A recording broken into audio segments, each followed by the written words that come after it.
All right, so moving on to the second segment. We're going to bring back a segment that I did after me and the guys did after week 3. Well, this will be the second half of the part 2, I should say, of this. The contenders or pretenders in the NFL. This week, it's going to be in the AFC conference. It's going to be part 2 of my contenders or pretenders at this half of the season. This is going to be the 2.0 version of the list, or of this contenders or pretenders list. At this point in the season, everybody knows who's going to be a legit team and who's not going to be a legit team. So all AFC teams that find themselves at 500 or above 500, those will be the teams I will mention as a contender or pretender in this segment. So let's go ahead and start with the AFC East. This is arguably, I think, in my opinion, this might be the best division in football. So let's go ahead and talk about the AFC East. Buffalo Bills, obviously they are contenders. Arguably the best team in the National Football League as we speak. They currently find themselves at 6-1. They're loaded on the offensive side of the ball. Defense is getting better, and they're going to have Tre'Davious White coming back, their number one corner coming back this week. You're talking about the offense. They have Josh Allen. Oh, and also another thing, after the trade deadline, they just got better at the running back position with Hines coming from the Indianapolis Colts, a speedy running back that could do things out of the backfield, run the ball effectively. He could be a great pass catcher in the backfield. Added them to that loaded offense. So you have Josh Allen, Hines.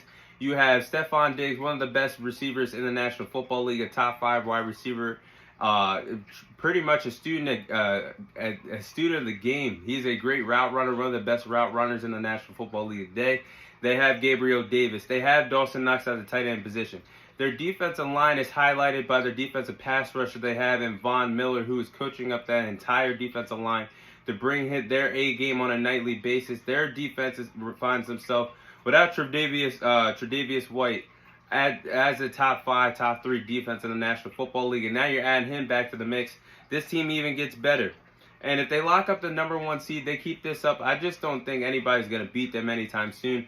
They keep this up and they lock up the number 1 seed in the AFC, and the road to the Super Bowl travels through Buffalo. They're going to the Super Bowl. This team is everything you want in a Super Bowl contender. They are definitely contenders. Meanwhile, let's talk about the New York Jets. This is a team I find themselves as pretenders. I don't think the New York Jets are ready to contend with the best teams in the AFC just yet. I am a fan of their young core. If you go back down memory lane, I did a bonus content video of which NFL team won the NFL draft in the 2022 NFL draft, and it was the New York Jets. They have surrounded this roster with a lot of exciting, young, talented names. You're talking about Sauce Gardner, who has the potential to be a true lockdown corner for years and years to come. You're talking about Garrett Wilson, wide receiver they just got from Ohio State. He has the ability to be a great wide receiver one day. Breece Hall, running back, rookie running back, unfortunately, that just tore their ACL, that just hurt their team offensively. But this team is building for the future. They have a lot of nice young pieces that they truly have on this New York Jets team. That Breece Hall injury affects them, slows them down offensively. They find themselves at 5-2, or 5-3 now. Definitely a big blow at the running back position. Did get James Robinson, but he's not effective as Breece Hall. They just got, and for the future, they got to find a way to move off of Zach Wilson. I just don't think he's the guy. I think it was a true mistake for them to draft him in the 2nd overall pick of the 2021 draft. Guy from BYU was getting comparisons with his arm as a likes of Aaron Rodgers, likes of Brett Favre arm-wise. I just don't see the talent there for Zach Wilson. I think they got to find a way to move off him. In my eyes, he's already labeled as a bust, but New York Jets at this point find themselves as pretenders. Miami Dolphins, also in this loaded division. Honestly, before I did this today, I was going to label them as pretenders, but now they just made some big moves today to make themselves contenders to go down the stretch and compete come playoff time. They're good enough to win regular season games, obviously, that we're seeing. They're good enough to win those regular season games with the production level they have at the wide receiver position with Tyreek Hill and Jalen Waddle. That is no doubt the best wide receiver tag team duo in the NFL as we speak today. Tyreek Hill is on his way. He has the potential to have a 2,000-yard receiving yard season. That's how phenomenal that Tyreek Hill has been playing. Jalen Waddle has been playing tremendous as well. The team is built around how good Tyreek Hill and Jalen Waddle can play. I was curious about them. I was really worried about them. Won a nail biter against the Pittsburgh Steelers on that Sunday night game a week ago. Then just won a nail biter against the worst team in the National Football League in the Detroit Lions on the road last Sunday. But now this team has upgraded. I'm going to get to their move later on in the show, but offensively they have a running game going. I think they're going to have a good running game going with two former 49er running backs and Raheem Mostert. And now you add Jeff Wilson to the mix as well. Guys who have played in Mike McDaniel's offense before. I think their running game is going to get better. Their offensive line is already pretty good. Tua Tagovailoa has had one heck of a season. And it's tough to say that I know they're not going to win the AFC East. The Buffalo Bills are just that much better. But I think they have a good chance to go on the road as a sleeper wildcard team to compete with the Buffalo Bills or the Kansas City Chiefs or the Cincinnati Bengals or the Baltimore Ravens on the road come playoff time. I am going to say they are contenders at this point. You're talking about the New England Patriots, who also find themselves in this division. They are just pretenders. I just don't know what to think of this team. I think Bill Belichick is the best coach of all time. Rings show for it. He has a total of 7 NFL Super Bowls that he's won as an NFL head coach. 2 as an assistant. So you put the math together, he has won 9. He's been a part of 9 Super Bowl winning teams. He has 9 Super Bowl rings to add to his resume. But I just don't know what to think of this. There is a elephant in the room in that locker room for the New England Patriots. There's a quarterback controversy going on between Mac Jones and Bailey Zappi. I think Bailey Zappi is the better fit for this New England Patriots team, but I think Mac Jones is the better talent. That makes sense for you guys watching and listening, but definitely a controversy. And that Matt Patricia offense.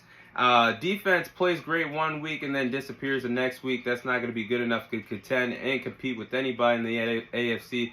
I don't see them making the playoffs. I don't see them coming in second place in the AFC East. They find themselves as pretenders. And then we're coming down to the AFC North of things. Baltimore Ravens, I think they truly are contenders. Made a huge move yesterday to improve their defense, acquiring Roquan Smith for the Chicago Bears.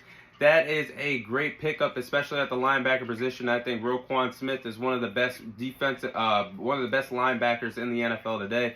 He has a great football IQ. He's a scout player. He's fast. He's a ball hawk out there. Will get you tackles. I think he's up there for most tackles in the NFL since he was drafted in the NFL coming from Georgia a few years ago. So great move on the defensive side of the ball. They're getting some pass rush back. Defensive backs, they're pretty good out there. And Marlon Humphrey and Marcus Peters. This was a great move for the Baltimore Ravens. And nobody runs the football better in the National Football League than the Baltimore Ravens. They found success running the ball without a healthy J.K. Dobbins at this point of the season. They run the ball effectively with Lamar Jackson, Gus Edwards, Kenyon Drake, and Justice Hill. Anybody that runs the football out of the backfield, they get success in that Greg Roman offense. Say what you want about Greg Roman. A lot of Ravens fans watching and listening complain about his play calling, but nobody could touch him play calling wise when he dials up the right running plays. They are one of the most, if not the most effective team in the National Football League at running the ball. And offense is one of the highest scoring offense in the National Football League this year, scoring 26 points per game without a true number 1 wide receiver. The only thing about this team is, can they solve their defensive problems that blowing second half leads against legit teams that they did this year when you're talking about the Miami Dolphins, when you're talking about the Buffalo Bills, when you're talking about the New York Giants. That just cannot happen when you play legit teams come January. If they could fix those problems on the defensive side of the ball, I think they could compete with anybody. They find themselves on my contenders list. Cincinnati Bengals, this is incomplete for me. There's no answer. There's 2 sides to this, and I'm going to explain why. Now, they are contenders with a healthy Jamar Chase in the lineup. We obviously know that what they can do offensively when Joe Burrow, Joe Mixon, Jamar Chase, T. Higgins, Tyler Boyd, Hayden Hurst are all in the lineup. We've seen how far this Bengals offense got last year, how far Joe Burrow and this team got last year. Winning 2 road games on the road last year, beating the number 1 seeded Tennessee Titans, then beating Patrick Mahomes and the Kansas City Chiefs on the road. This team can go far. They can make a run. However, without a healthy Jamar Chase, this is my analysis of how Joe Burrow looked last night. And that ugly Monday night loss that they suffered against the Cleveland Browns last night, Burrow looked like it was his rookie season all over again. Playing behind a bad offensive line. There was no running game going. Joe Mixon could not get going. Couldn't scratch the surface out there in the backfield last year. And the only true option he had out there in that Monday night loss was T. Higgins. Last night, you put all those 3 ingredients into the mix. That he just looks like his rookie season all over again. Not getting much help, not getting much protection, not getting help leaning on the running game. It just looks bad out there. So with a healthy Jamar Chase, they're contenders. Without Jamar Chase in there, the offense looks lost, and I'm going to say they're pretenders. So they're incomplete for the time being. Let's move on to the AFC South. You have the Tennessee Titans. I do believe they are contenders. They're starting to figure things out at this point. They find themselves at 5-2. They're a very well coached team by Mike Vrabel out there in Tennessee. They're pretty good football team, as you've seen over the past couple of years. They're 2-1. They find themselves with a 2-1 record at home and a 3-1 record on the road at this point heading into Week 9. So that road record stands out to me of how good this team can compete on the road if needed come January. There's no doubt they're going to win the AFC South, but doing what they do best, they're going back to their bread and butter, doing what they do best offensively, running the ball down opponents' throats with Derrick Henry, a.k.a. King Henry. He has had 755 rushing yards and 7 rushing touchdowns this season. Just had a monstrous game against the Houston Texans where he rushed for over 200 yards in that victory. The Tennessee Titans formula is to run the ball effectively and play good defense. That is the reason why they find themselves at 5-2, and I am a believer in them now. I'm going to go ahead and label them as contenders. And then you move on to the AFC West. The Kansas City Chiefs find themselves as contenders. Offensively, hard to stop. You're talking about Patrick Mahomes. The running game that they got going on, rotating those running backs with Clyde Edwards and company, they're looking pretty good running the ball. You have a lot of wide receivers now. Then they just traded with the New York Giants to get Kadarius Toney from the New York Giants. So they got him. They got Toney now. Juju Smith, Travis Kelce at the tight end position, MVC at the wide receiver position, Sky Moore. This team is loaded with offensive weapons, and their defense is nothing to miss out on. Their defensive pass rush highlighted by Chris Jones and company. This defense is hard to game plan for as well. Steve Spagnuolo, one of the best defensive coordinators in the game today. This Kansas City Chiefs is a nightmare to match up against offensively and defensively. Patrick Mahomes and Andy Reid are nearly have everyone's number in the AFC when you're talking about the top teams. Talk about the Baltimore Ravens. Talking about the Buffalo Bills when it matters most, they have their numbers. They have a lot of the talented teams in the AFC. They have their numbers. I am definitely on the hot about the Kansas City Chiefs right now. They find themselves as contenders. And then the Los Angeles Chargers, I'm going to have to go ahead and say they are pretenders. And it's disappointing because this was my pick to win the AFC West. Things are definitely not going their way. Due to the circumstances and the injury-wise, they will not be able to compete with anyone in the AFC if they do lock up a final wildcard spot.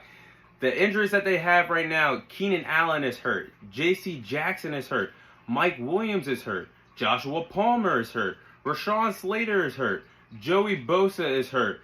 Kicker Dustin Hopkins is hurt. This is a 2.0 version of how the Baltimore Ravens looked last year in the 2021 season, decimated by injuries. And I think we might need to pump the brakes on how much we praise Justin Herbert, myself included. I said he's a top 10 quarterback in this league. If he's a top 10 talent, he should have had a better record than 4-3 at this point. He's 19-20 overall as a starter, and I need to see more from a player that everyone thrives about, says he's one of the best at his position. 19-20 as a starter, and without an NFL playoff appearance and without an NFL win, you can't labelize yourself as a top 10 quarterback in this National Football League with those stats. But that is my list for AFC contenders or pretenders, part 2, heading into the second half of the NFL season.